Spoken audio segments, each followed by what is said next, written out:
ખેડૂત ભાઈઓ, આપણે સામાન્યપણે દરરોજ એક મુખ્ય એપિસોડ આપતા હોઈએ છીએ, પણ ક્યારેક એવી જરૂરિયાત ઊભી થાય આપણી કેટલીક ઉપજોને લઈને, તો એ જે તે ઉપજના હિસાબથી એકાદ સ્પેશિયલ એપિસોડ આપણે આપતા હોઈએ છીએ. હવે આજે સ્પેશિયલ એપિસોડ આપવા માટેની આપણી બેવડી જરૂરિયાત ઊભી થઈ. એક આપણી ઉપજ મગફળી, જે કાંઈ અત્યારના દિવસોમાં સરકારી નિર્ણય પછી બજારમાં કંઈક જુદા સ્વરૂપે ભાવોને લઈને આપણી સામે આવે, એવા કારણોસર મગફળી પર આપણે સ્પેશિયલ એપિસોડ આજે આપવો પડે એવું આપણને લાગ્યું. સાથે સાથે આપણી કેટલીક ઉપજોની બજાર સ્થિતિ પર બહુ મોટી અસર કરનારું એક આર્થિક પ્રકરણ, સાથે સાથે આપણા સમગ્ર દેશના અર્થમાળખાને બહુ મોટી અસર કરનારું આર્થિક પ્રકરણ એટલે આપણું ઇન્ડો અમેરિકન ટ્રેડ ડીલ. અને એ ઇન્ડો અમેરિકન ટ્રેડ ડીલ પર ત્યાંની એટલે કે અમેરિકાની સુપ્રીમ કોર્ટે જે ચુકાદો આપ્યો ગઈકાલે 20 ફેબ્રુઆરીના દિવસે, એટલે આપણા ઇન્ડો અમેરિકન ટ્રેડ ડીલને અત્યારે હવે આપણે કેવા રૂપમાં સમજવું અને આવનારા દિવસોમાં આની અસર કેવી થઈ શકે, આ મુદ્દાની વિગતવાર ચર્ચા કરીએ. સાથે સાથે અમેરિકાની સુપ્રીમ કોર્ટે જે ચુકાદો આપ્યો છે ત્યાંના રાષ્ટ્રપતિ દ્વારા લેવાયેલા ટ્રેડ ઇજાફાના મુદ્દાને લઈને એ પણ એક રસપ્રદ બાબત છે. એટલે આ ખૂબ મહત્વના અને રસપ્રદ એપિસોડમાં આપ સૌ દર્શક મિત્રો અવશ્ય બન્યા રહેજો.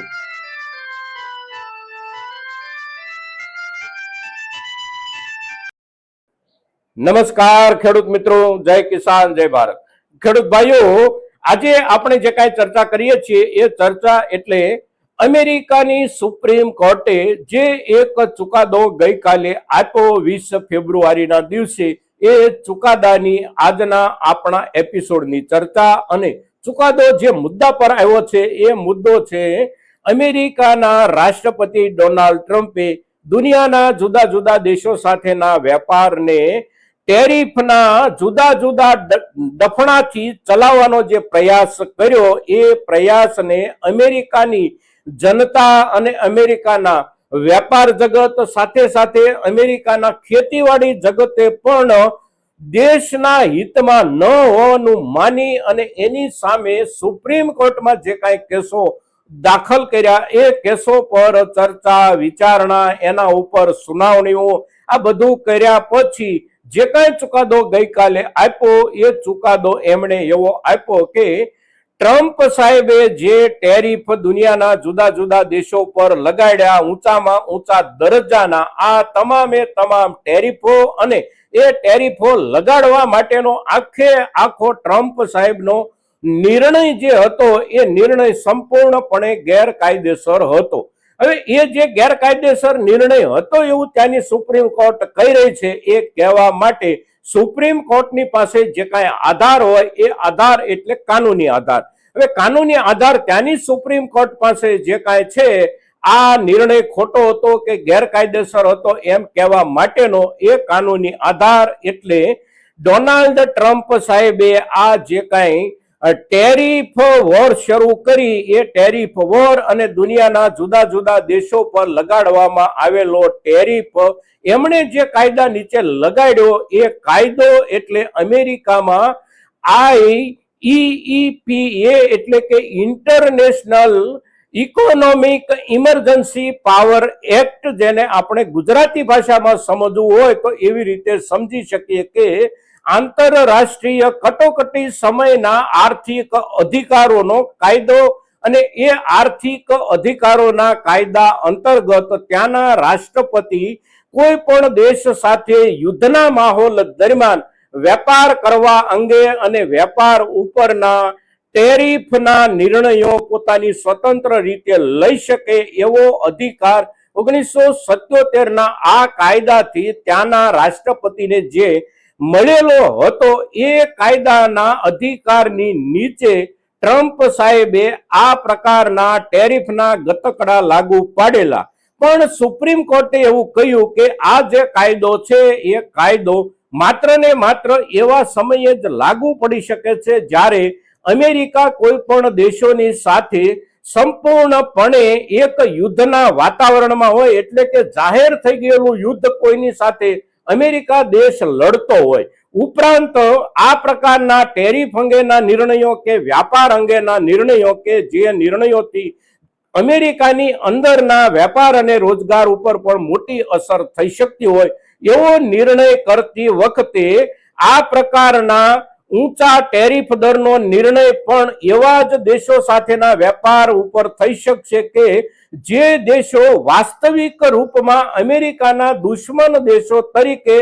જે તે યુદ્ધના સમયગાળા દરમિયાન પ્રસ્થાપિત થઈ ચૂક્યા હોય. એ સિવાયના દુનિયાના કોઈ પણ દેશો હોય તો એ દેશો સાથેના વેપાર વ્યવહારમાં આ પ્રમાણેના ટેરિફના નિર્ણયો લેવાનો અધિકાર આ કાયદા અંતર્ગત અમેરિકાના રાષ્ટ્રપતિને નથી. અને અત્યારના સમયમાં અમેરિકા કોઈ પણ દેશની સામે સીધે સીધું યુદ્ધ નથી લડી રહ્યું, અને અમેરિકાના રાષ્ટ્રપતિએ આ કાયદા અંતર્ગત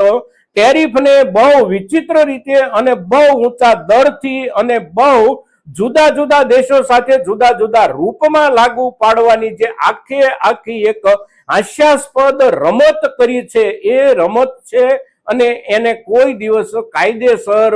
હોવાનું સ્વીકારી શકાય નહીં. સંપૂર્ણપણે આ કાર્યક્રમ ગેરકાયદેસર છે અને તેથી આ આખા રાષ્ટ્રપતિ ટ્રમ્પના હુકમને સુપ્રીમ કોર્ટ રદ કરે છે. આવો ચુકાદો ત્યાંની સુપ્રીમ કોર્ટે આપ્યો, અને ચુકાદો જેને આપ્યો એ બેન્ચ જે બની હતી આ કેસની સુનાવણી માટેની, એ બેન્ચમાં કુલ 9 ન્યાયાધીશો હતા, અને 9 પૈકી 6 ન્યાયાધીશો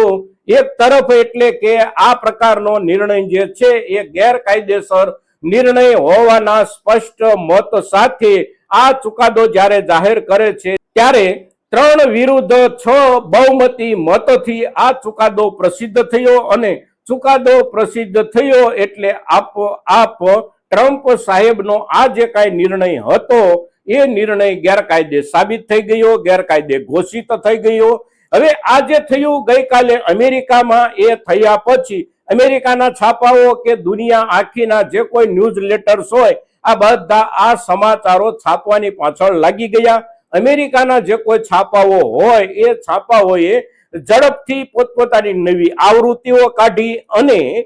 ન્યુયોર્ક ટાઈમ્સ જેવું છાપું હોય કે આપણા ખેતીવાડીના સમાચાર સાથે જોડાયેલા અમેરિકાના જે કોઈ ન્યૂઝ લેટર્સ નીકળી રહ્યા હોય, એ તમામે તમામ ન્યૂઝ લેટર્સ અને ન્યુયોર્ક ટાઈમ્સ જેવું એક જનરલ અખબાર જે કાંઈ ત્યાંથી પ્રસિદ્ધ થાય છે, એ અખબારો અને તમામે તમામ આપણા એગ્રીકલ્ચર ન્યૂઝ લેટરોએ જે નવી આવૃત્તિઓ ગઈકાલે બપોર પછી બહાર પાડી, એ તમામે તમામ આવૃત્તિઓના ઈમેલ્સ રાત્રિના સમયે જ આવવાના શરૂ થઈ ગયા હતા. કારણ કે આપણે એના મેમ્બર બનેલા હોઈએ તો આપણને એ લોકો સીધા ઈમેલથી એમની કોપીઓ મોકલતા હોય છે એમના ન્યૂઝ લેટરની. એટલે એમના ન્યૂઝ લેટરની કોપીઓ સવારથી ત્યાં લગભગ 40 થી 45 જેટલી કોપીઓ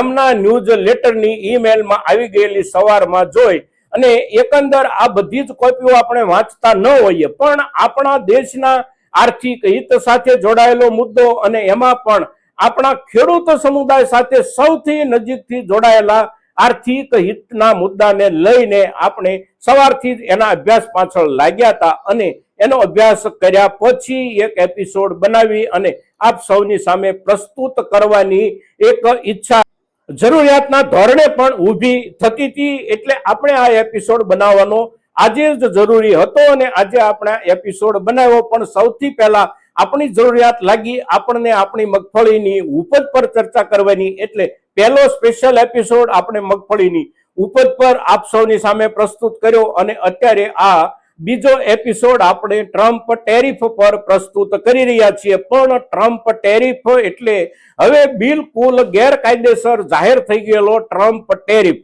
હવે ત્યાંની સુપ્રીમ કોર્ટે ચુકાદો આપી દીધો, અને જે ચુકાદો આપ્યો એ ચુકાદો ત્યાંના રાષ્ટ્રપતિને પણ બંધન કરતા બને છે. એટલા માટે કે જે કાયદા અંતર્ગત એણે આ ટેરિફ લાગુ પાડવાનો નિર્ણય કર્યો હતો, એ કાયદા અંતર્ગત ત્યાંના રાષ્ટ્રપ્રમુખ આ પ્રમાણેનો નિર્ણય ન લઈ શકે એવું ત્યાંની સુપ્રીમ કોર્ટે જે કાંઈ કીધું એમાં એક મુદ્દો એ પણ જોડીને કીધું છે કે ટેરિફની અંદર આ પ્રકારનો કોઈ પણ ફેરફાર કરવો હોય તો એ ફેરફાર આ કાયદા નીચે વટહુકમ બહાર પાડી અને તમે નથી કરી શકતા. એ પ્રમાણે તમે કરવા માંગો છો તો અમેરિકન સંસદ એટલે કે અમેરિકાની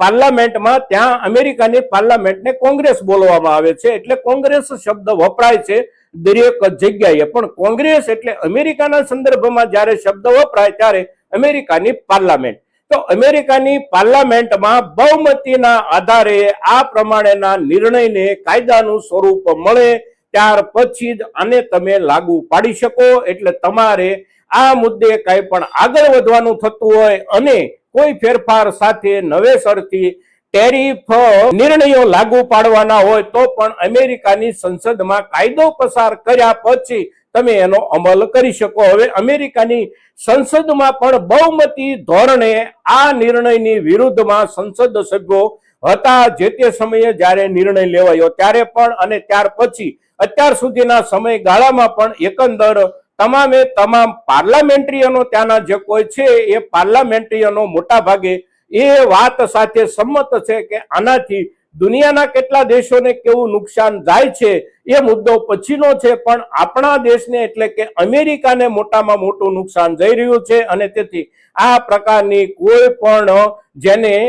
પાગલપનના દરજ્જાની કહી શકીએ એવી ટેરિફ ગેરવ્યવસ્થા આપણા દેશને પોસાય નહીં, અને તેથી આપણે આવું નહીં કરવું જોઈએ. અને એને હવે ત્યાંની સુપ્રીમ કોર્ટે સિક્કો જ્યારે મારી દીધો છે ત્યારે આખો મામલો બિલકુલ પેચીદો બની ગયો છે, કારણ કે સુપ્રીમ કોર્ટે ત્યાંના સુપ્રીમ સત્તાધીશનો હુકમ ગેરકાયદેસર જાહેર કર્યો છે. હવે ત્યાંના જે સુપ્રીમ સત્તાધીશ છે એ સુપ્રીમ સત્તાધીશને આપણે સામાન્ય રૂપમાં જે કાંઈ સમજી રહ્યા હોઈએ કે જે કાંઈ જોઈ રહ્યા હોય તો એની જે છબી આપણા દિમાગમાં ઉપસી છે અત્યાર સુધીમાં એ એકંદર એવી ઉપસી છે કે એની સરખામણી આપણે કોઈની સાથે કરવી હોય તો એની સરખામણી કરવાની થાય એટલે આપણા દિમાગમાં સૌથી પહેલું જે કાંઈ આવે એ એક પ્રાણી આવે, અને એ પ્રાણીને આપણે આપણી ગુજરાતી ભાષા કે આપણી કાઠિયાવાડી ભાષામાં સંબોધીએ નહીં, અને આપણે એની બહુ સભ્ય અને સંસ્કૃત ભાષામાં એને સંબોધીએ તો એ પ્રાણીને ગર્દભસેન કહેવાય. એટલે ગર્દભસેનના દરજ્જાના એ માણસે એ સત્તાધીશે આવા જ નિર્ણયો કાયમ કર્યા છે, અને આ પણ એ જ પ્રકારનો નિર્ણય હતો. પણ આખરે ગર્દભસેન એટલે એ જે પ્રકારનું પ્રાણી છે એ પ્રાણી એને કોઈ ડફડું મારે તો ડફણાના જવાબના રૂપમાં એ પાછળના પગ ઉછાળે. એટલે આ ચુકાદા પછી એને પાછલા પગ ઉછાળવાનું શરૂ કર્યું છે, અને સુપ્રીમ કોર્ટના જે ન્યાયાધીશોએ આ પ્રકારનો ચુકાદો આપ્યો છે એ ન્યાયાધીશોને પણ એમણે અમેરિકાના દુશ્મનો કીધા છે, અમેરિકાના આર્થિક હિતના વિરોધીઓ કીધા છે, વિદેશી સત્તાઓના ઈશારે ચુકાદો આપનારા ન્યાયાધીશો કીધા છે. ઉપરાંત એવું કીધું છે કે આનો અમલ કરવો કે ન કરવો એનો અધિકાર પણ મારી પાસે છે, અને હજી આના કરતા પણ મોટા પાયે અને બહુ વિટંબણાજનક રૂપમાં પણ હું નવા ટેરિફ દરો સાથે નવા નિયમો લાગુ પાડીશ, નવા ટેરિફ દર લાગુ પાડીશ, અને બાકીના જે કોઈ દેશો છે એ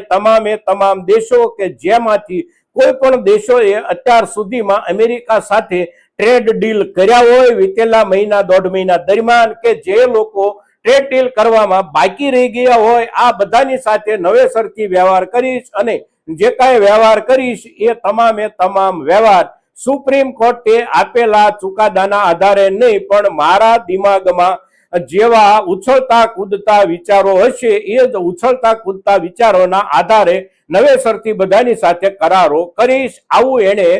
જાહેર મંચ ઉપરથી ભાષણ કરી અને આખા વિશ્વને અને અમેરિકાની નાગરિક જનતાને પણ આવો સંદેશ આપ્યો છે. એટલે અત્યારે હવે આપણે જોઈએ તો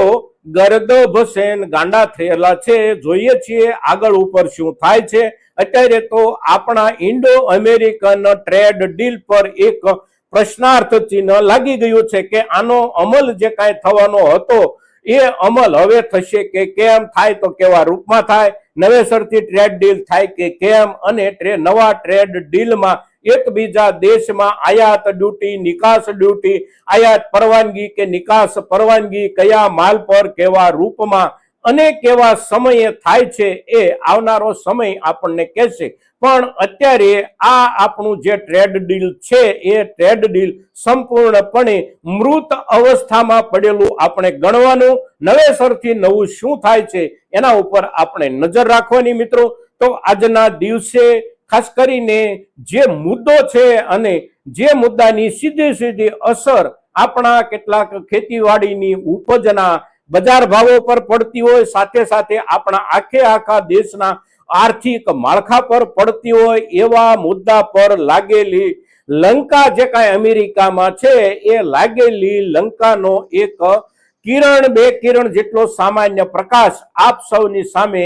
પાડવાનો પ્રયાસ જે કાંઈ કર્યો છે એ પ્રયાસ પણ આપ સૌ દર્શકો માટે ખૂબ મહત્વનો છે અને આપણા આખા ખેડૂત સમુદાય માટે પણ જ્યારે મહત્વનો છે ત્યારે મહત્તમ ખેડૂતો સુધી આપણી આ ચર્ચા પહોંચે એ માટે આપ સૌના પ્રયાસોની અપેક્ષા સાથે જય કિસાન, જય ભારત.